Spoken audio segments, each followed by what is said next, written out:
नमस्कार मित्रों, हमारे सभी प्यारे दर्शकों को हर हर महादेव। आज हम आपको महादेव के चमत्कार की एक सत्य घटना बताने वाले हैं जो कि एक गांव में घटित हुई थी। इसे सुनने के बाद आप भी यह जरूर मान जाएंगे कि हाँ, वाकई में चमत्कार होते हैं। नीचे कमेंट बॉक्स में पूरी घटना सुनने के बाद यह जरूर बताइएगा कि क्या यह घटना सत्य हो सकती है। दोस्तों, बात है यूपी के एक गांव संदला की। संदला गांव प्राकृतिक घटनाओं से बहुत ज़्यादा पीड़ित था। मतलब हर साल वहाँ बाढ़ आती, कभी चक्रवात आ जाता और अपने साथ सभी घर को बहा ले जाता था। गांव के बहुत से लोग तो शहर की ओर पलायन करने लगे थे, परंतु कुछ ऐसे लोग भी थे जिनके पूर्वज बहुत समय से उसी गांव में थे। इसलिए उस गांव को छोड़ना उन लोगों के लिए इतना आसान नहीं था।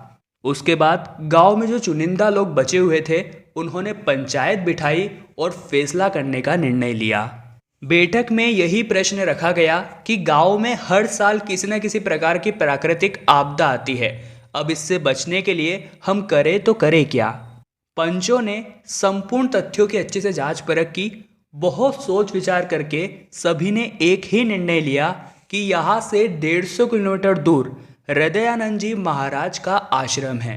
उनका नाम हृदयानंद इसलिए था क्योंकि वे हृदय की बात स्वतः ही जान लेते थे। उसके बाद सभी गांव वालों ने अपनी समस्या लेकर हृदयानंद जी महाराज के आश्रम जाने का निश्चय किया। उसके बाद सभी गांव वालों ने एक बस की अपने लिए और निकल गए हृदयानंद जी महाराज के आश्रम की ओर। जब वे वहां पहुंचे तो वहां बहुत ज़्यादा भीड़ थी। ऐसे में बहुत सारे लोगों को एक साथ देखकर आश्रम के रहवासियों को ऐसा लगा कि यह मुद्दा ज़्यादा गंभीर है और उन सभी की स्पेशल बैठक हृदयानंद जी महाराज के साथ रखी गई। जब सभी लोग उन महाराज के सामने बैठे तब उन्होंने उनके मन की बात पहले ही जान ली उनके नाम के अनुसार, और उन्होंने उन गांव वालों से कहा कि हर साल तुम्हारे गांव में किसी न किसी प्रकार की प्राकृतिक आपदा आती है जिसके कारण तुम्हारा जीवन अस्त व्यस्त हो चुका है। सभी गांव वालों ने हाँ कहा और कहा कि बाबा कृपया करके हमें इसका कुछ समाधान बताइए। तो बाबा ने कहा कि आज से ठीक 10 साल और 6 माह पूर्व तुम्हारे गांव में भ्रूण हत्या हुई है, जिससे ईश्वर तुम सभी से नाराज हुए हैं और तुम्हारे गांव पर अभिशाप लगा है, और उसी के कारण तुम्हारे गांव को हर साल किसी न किसी प्राकृतिक आपदा का सामना करना पड़ता है।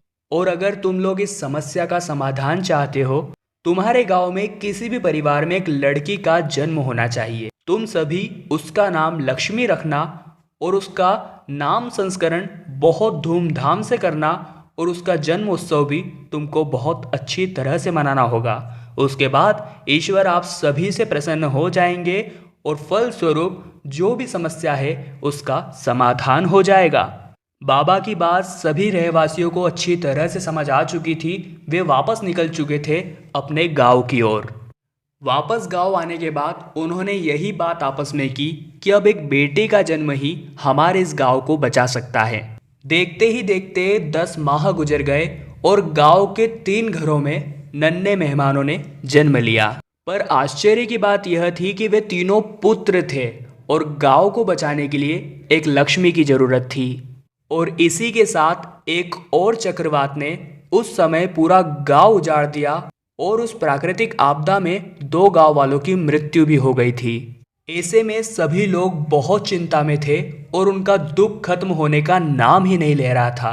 तभी एक खबर मिलती है कि गांव के पाठक परिवार की बहू पेट से हैं, और पाठक परिवार महादेव का अनन्य भक्त था। यहाँ पर सभी लोगों में उम्मीद की एक किरण तो जरूर झलकी, परंतु चिंता की बात यह थी कि पाठक परिवार की वह महिला इससे पहले भी एक पुत्र और एक पुत्री को जन्म दे चुकी थी, पर वह मरे हुए पैदा हुए थे।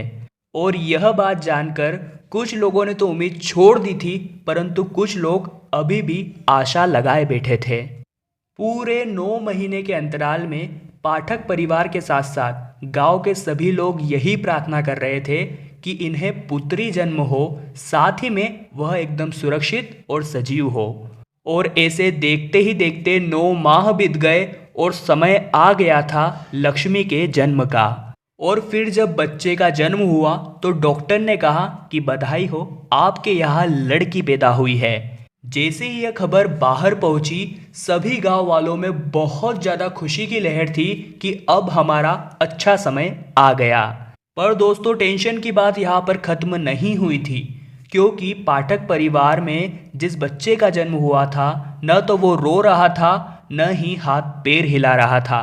तो सबके मन में वही डर वापस आ गया कि पिछले 2 पुत्र और पुत्रियों के समान क्या यह भी तीसरा मृत ही जन्म तो नहीं लिया। सभी लोग बहुत ज्यादा उदास हो गए थे, सभी की उम्मीदें समाप्त हो गई, क्योंकि बच्ची किसी प्रकार की कोई हरकत नहीं कर रही थी। तभी गांव की एक बुजुर्ग महिला उस बच्ची को लेकर महादेव के मंदिर गई और उसे महादेव की मूर्ति के सामने रख दिया। और महादेव से सभी गांव वालों ने यह प्रार्थना की कि भूलवश पिछले पुराने समय में हमसे जो अपराध हुआ था उसके हम पापी हैं, परंतु बहुत सारा कष्ट हम भोग चुके हैं और आगे हम इस लक्ष्मी की सेवा पूरे दिल से करना चाहते हैं। तो आपसे अनुरोध करते हैं कि इसको फिर से जीवन प्रदान कीजिए और हमारे गांव को शाप से मुक्त कीजिए। दोस्तों, आप यकीन नहीं करेंगे कि महादेव के आशीर्वाद से गांव वाले और पाठक परिवार की महादेव में असीम भक्ति से महादेव प्रसन्न हुए और लक्ष्मी को उन्होंने जीवन दान दिया। महादेव के मंदिर में पड़ी वह लक्ष्मी मृत अवस्था में थी, परंतु जोर जोर से रोने लगी और उसकी आवाज सुनकर सभी लोगों में एक अलग ही उत्साह छा गया। वह दिन संदला गांव के लिए दिवाली से कम नहीं था। उसके बाद लक्ष्मी के जन्म उत्सव को उस गांव में बहुत ही धूमधाम के साथ बनाया गया।